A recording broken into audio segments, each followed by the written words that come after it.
قربانی کے متعلق سوال ہوا جب اللہ کے رسول صلی اللہ علیہ وآلہ وسلم سے کہ یا رسول اللہ صلی اللہ علیہ وآلہ وسلم یہ قربانی کیا ہے؟ تو آقا کریم رؤوف الرحیم صلی اللہ علیہ وآلہ وسلم نے ارشاد فرمایا، السلام علیکم ورحمۃ اللہ وبرکاتہ۔ دوستو، آج ہم جاننے والے ہیں کہ قربانی کیا ہے اور قربانی کی شروعات کہاں سے ہوئی ہے۔ جتنے بھی لوگ قربانی کرتے ہیں ان لوگوں سے گزارش ہے کہ وہ اس ویڈیو کو پورا دیکھ کر کے جائیں۔ سید صاحب نے بہت ہی اچھے طریقے سے بتایا ہے کہ قربانی کی شروعات کہاں سے ہوئی ہے۔ آئیے ویڈیو کو شروع کرتے ہیں۔ قربانی جسے کہا جاتا ہے یہ حضرت ابو الانبیاء سیدنا ابراہیم علیہ السلام کی سنت ہے۔ ویسے تو جب سے اللہ تعالیٰ نے حضرت انسان کو پیدا کیا ہے اسی دن سے قربانی کا سلسلہ ہے، اور یہ جو قربانی ہے گویا کہ یہ بندوں کا امتحان ہے، اللہ کی طرف سے بندوں کا امتحان ہے کہ بندہ جان، مال اور اولاد میں ان سے زیادہ پیار کرتا ہے یا مجھ سے زیادہ پیار کرتا ہے۔ یہ امتحان ہے اللہ کی طرف سے، آزمائش ہے۔ قربانی کے متعلق سوال ہوا جب اللہ کے رسول صلی اللہ علیہ وآلہ وسلم سے کہ یا رسول اللہ صلی اللہ علیہ وآلہ وسلم یہ قربانی کیا ہے؟ تو آقا کریم رؤوف الرحیم صلی اللہ علیہ وآلہ وسلم نے ارشاد فرمایا کہ یہ تمہارے باپ ابراہیم علیہ السلام کی سنت ہے، اور اس میں ہر بال کے بدلے میں اللہ تبارک و تعالیٰ تمہیں نیکی عطا فرماتا ہے، اور جب پہلا قطرہ خون کا زمین پہ گرتا ہے تو اللہ قربانی کرنے والے کے گناہوں کو معاف فرما دیتا ہے۔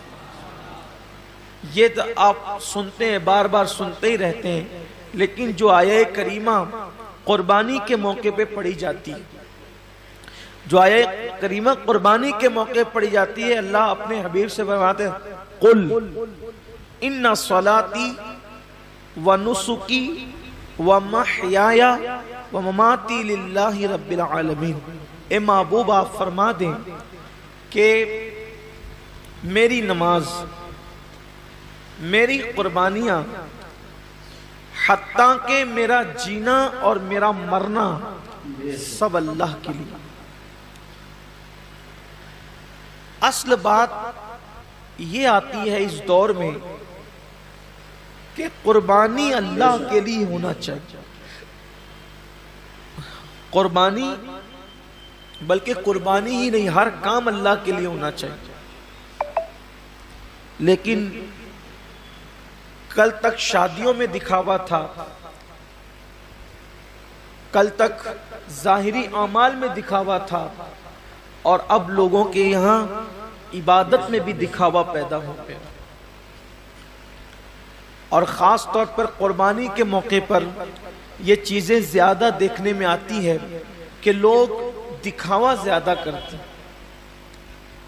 اور لوگ اس پر گفتگو کرتے ہیں کہ اس کا جانور اتنے میں آیا اور اس کا جانور اتنے میں آیا۔ آپ جانور کتنے کا لاتے ہیں یہ اللہ کے نزدیک اہم نہیں ہے، آپ جانور کتنے کا لاتے ہیں یہ اللہ کے نزدیک اہم نہیں ہے، آپ جانور کیوں لا رہے ہیں یہ اللہ کے نزدیک اہم ہے۔ اس لیے کہ حدیث پاک میں آتا ہے کہ قیامت کے دن جب انسان کے اعمال کا دفاتر لے کر فرشتے اللہ کی بارگاہ میں پہنچیں گے تو ان کی نیکیاں بہت ساری ہوگی، اور فرشتے پیش کریں گے اللہ یہ کتنی نیکیاں لے کر کے آیا ہے؟ اللہ فرمائے گا فرشتوں تم نے صرف نیکی لکھی ہے کہ اس نے نیکی کی ہے، تمہاری نظر نیکی پر ہے، میری نظر نیکی کیوں کی ہے اس پر ہے، کیونکہ وہ علیم بذات الصدور ہے، وہ علیم و خبیر ہے۔ اللہ فرماتے ہیں کہ اس نے کیا کیوں ہے، اس پر میری نظر ہے۔ اے میرے فرشتوں اس نے نیکی تو کی ہے مگر میرے لیے نہیں کی ہے، اس لیے اسے گھسیٹتے ہوئے جہنم کے اندر لے جاؤ۔ انسان کتنا لگا رہا ہے یہ قیمتی نہیں ہے، کیوں لگا رہا ہے؟ للہ رب العالمین، اللہ کے لیے ہونا چاہیے۔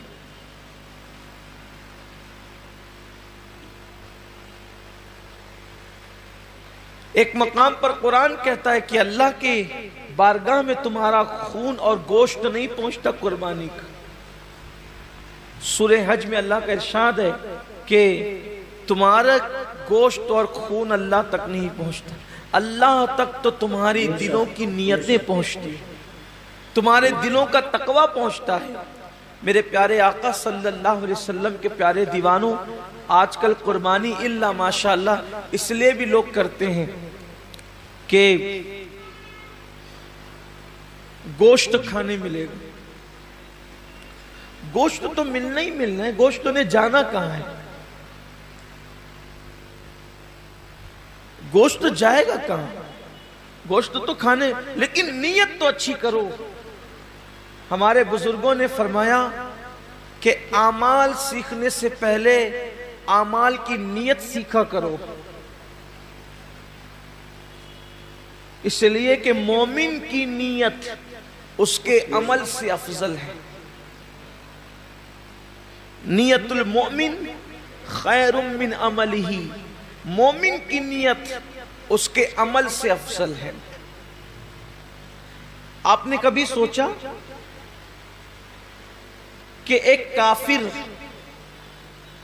20 سال کفر کر رہا ہے، پھر بھی وہ قیامت تک جہنم میں، 20 سال ہی نہیں بلکہ سال بھر بھی کفر کرے تو بھی جہنم میں، 6 مہینہ بھی کافر رہے تو بھی جہنم، اسی حالت پہ مرا تو جہنم میں، ایک دن بھی کفر کیا اور وہ کفر پہ مرا تو جہنم میں کیوں ہے؟